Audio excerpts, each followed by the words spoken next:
Ayan, magandang gabi sa inyong lahat mga idol. Kumusta? Happy New Year. Happy holidays sa lahat. Dito ako ngayon sa ilog. Kasama natin tong na-rescue natin na isang summer cobra na samarensis na species. So makikita nyo sa video ngayon yan. Umiinom siya ng tubig. Wow na uhaw. So dito tayo sa may ilog.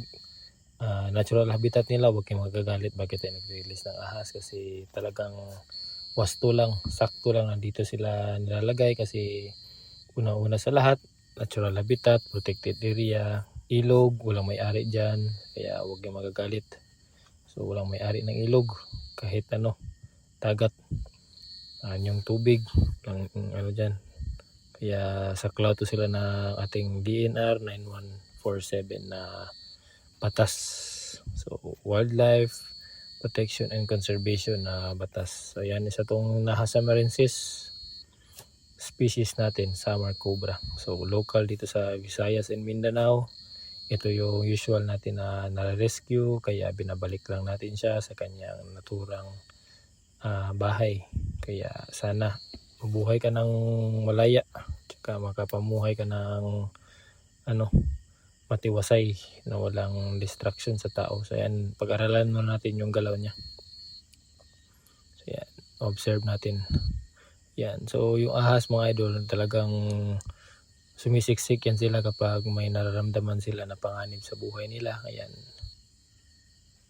So sa ngayon, yan, tinitesting niya yung butas kung kaya ba niyang suotin. So una niyang nilulusot yung nguso niya, hindi yung ulo. Kapag lumampas na yung ulo niya, buong katawan niya, kaya niya nang mag-squeeze. So i-squeeze niya yung katawan niya, yan, makikita nyo. So ano na yan, makipot na yan na butas, pero kayang-kaya pa rin yan, pinipilit niya. Kasi yung ng mga idol, yung vertebrates niya, yung kanyang buto is hindi katulad sa atin ng mga tao na pabilog. So yan, kayang-kaya na ng lumusot na. Yan, lumawala na siya. Hanapin natin. Yan pa yung buntot niya. Kaya mabilis yan silang maka-escape po mga idol, lalo na kapag maraming butas kasi kaya nilang lumusot. Kasi yung forma ng kanilang buto na adjust, napaka-flexible nila.